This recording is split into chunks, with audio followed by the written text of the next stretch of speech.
Fake star with the way. YouTube, it's your boy Kingdom Round, man. Everyone like, subscribe, comment, shut us out. We finna just get back, we finna get straight into this video because it's a long video.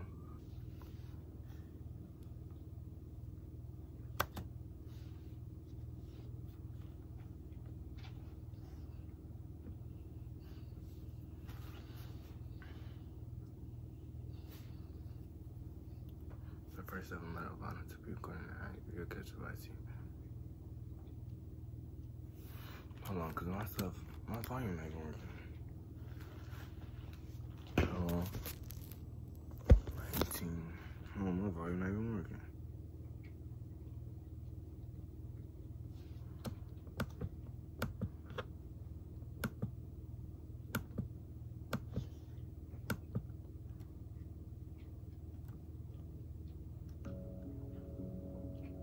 Chapman and the SEALs exfil their MH-47 helicopter. John is the second individual to exit and immediately moves in the direction of the summit. He can be seen moving off to the right of the screen, alone. The team is taking heavy fire from every direction, as indicated by the arrows, as Chapman begins engaging targets. You can see spent cartridges ejecting from his M4. Chapman then begins closing with the enemy, forcing his way upslope in knee and thigh-deep snow. He is constantly under fire as he does this.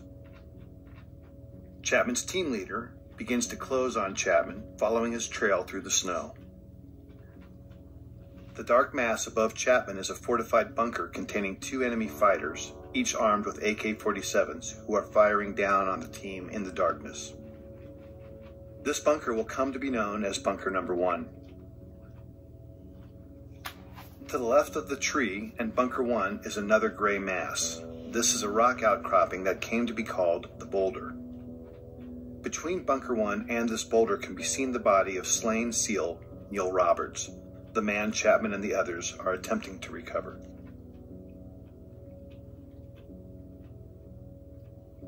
Chapman, still alone and closest to the enemy, pauses to engage targets as his team leader follows him, but never actually catches up with him.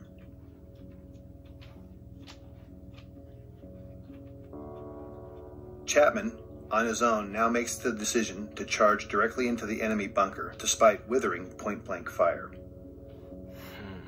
Chapman, now literally on top of the enemy, engages the 2 combatants and kills them, saving the lives of the remaining SEALs. He does this from a distance of no more than 10 feet. These actions, by themselves, earned him his first Medal of Honor. He then climbs into and takes control of the bunker. Having cleared the immediate threat... So how do you even get a Medal of Honor? I don't understand. Like, but he most definitely a hero, bro. Most definitely. What he doing, he's just so brave, bro. He a hero. But he put his pride to the side to save his team and all that, bro. And it's like they left him alone. They going a different route from him. Like, the team leader didn't really catch up to him, so it's just crazy. I'm really trying to understand this. Chapman is then joined by his team leader in Bunker 1. You can then see Chapman and his team leader engaging the next bunker, known as Bunker 2, which is situated to the left edge of the screen. The one that followed him is his team This leader. bunker, manned by a handful of Chechen and Uzbek fighters, also contains a heavy PKM machine gun, hand grenades, and rocket-propelled grenades. John Chapman is shot twice at this time in the torso and collapses, incapacitated.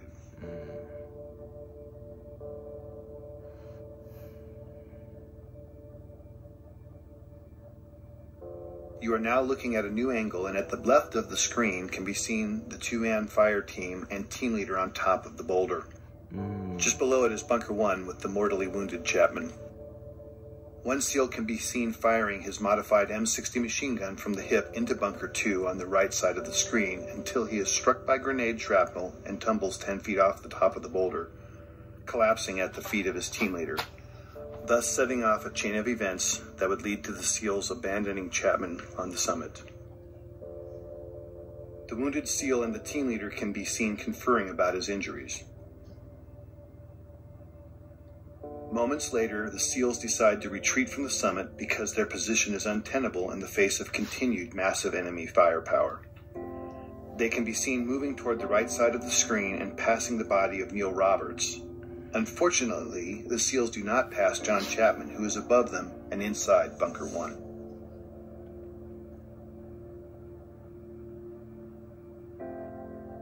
This angle shows 3 SEALs in a triangle. The larger black heat signature is a smoke grenade. Just to its left is a donkey and dead Al-Qaeda fighter killed by Chapman. The steepness of the mountain can be seen as the SEALs begin to slide down the near sheer face.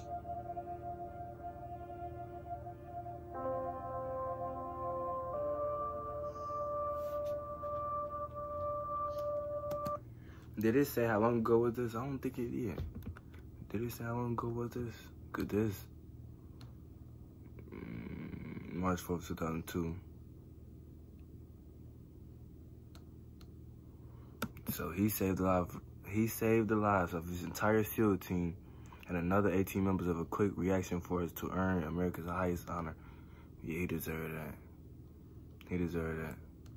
At the end, the crazy thing is he fought a dude with 2 gunshot wounds. And it probably could have been more, or probably less. No, it couldn't have been less.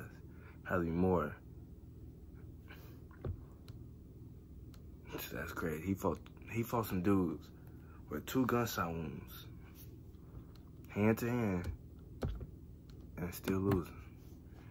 Somebody commented that too, cause it's crazy. That's impressive, bro. Hold on, cause the screen recording stopped real quick. Let me get it back on.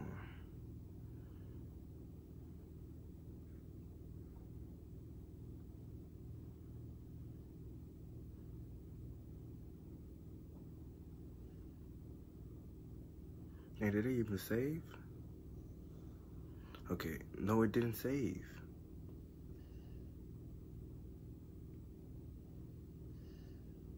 Come on.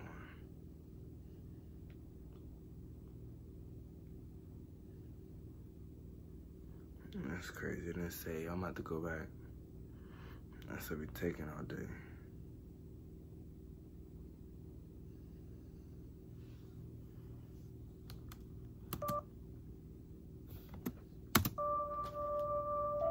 The team leader, desperate for relief and now with 2 wounded teammates, asks for uncontrolled airstrikes from an orbiting Air Force AC-130 gunship. The impacts you see are from 105mm howitzer rounds being fired onto the ridgetop in order to save the remaining SEALs. Because neither the SEALs nor gunship know Chapman is alive, he is experiencing these detonations from his position. At approximately 5:20 in the morning, Chapman recovers and begins to engage the enemy. Wow. Bunker 1 is on the right side center of the screen and Bunker 2 to the left near the screen center. It will never be known what caused his incapacitation and recovery.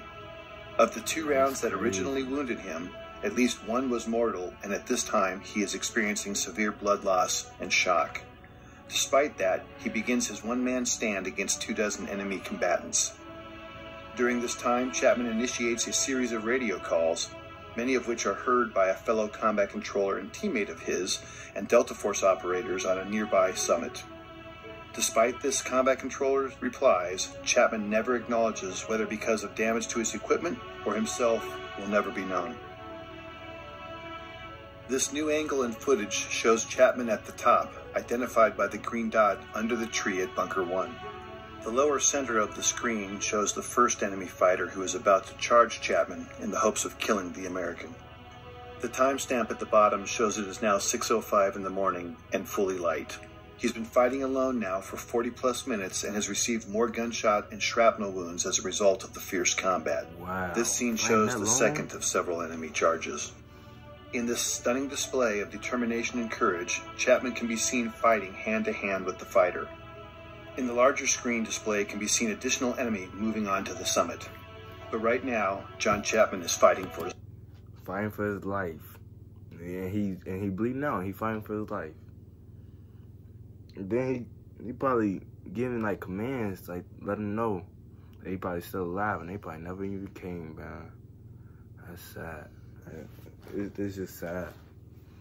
It's definitely sad, bro.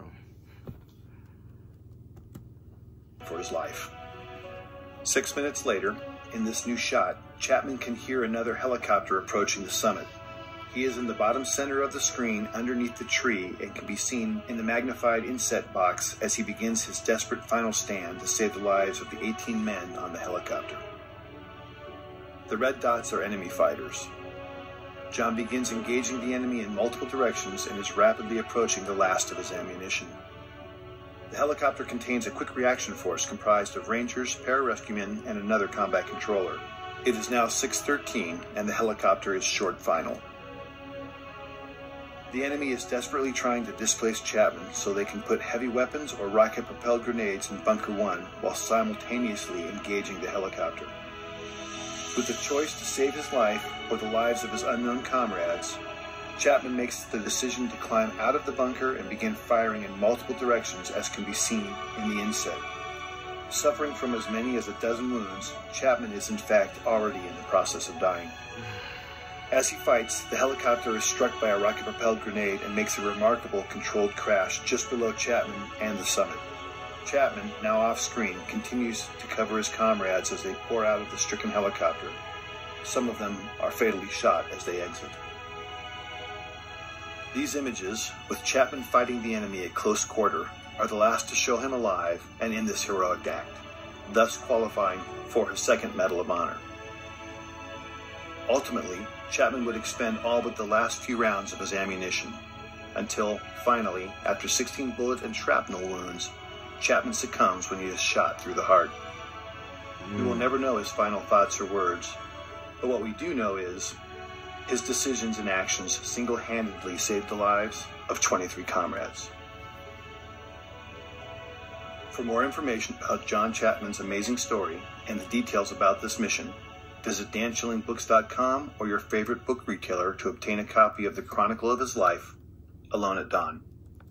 I wonder if that book good. Man, if y'all ever seen that book, let me know if that book good. But the story good and crazy by itself, man. Y'all let me know some more about this.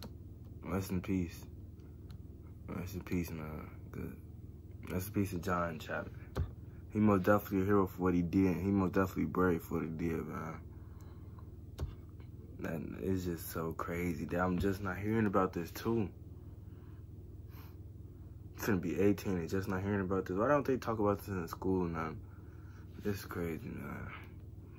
Everybody subscribe, like the video. I'm still lost for words. Comment, request some more stuff I can react to.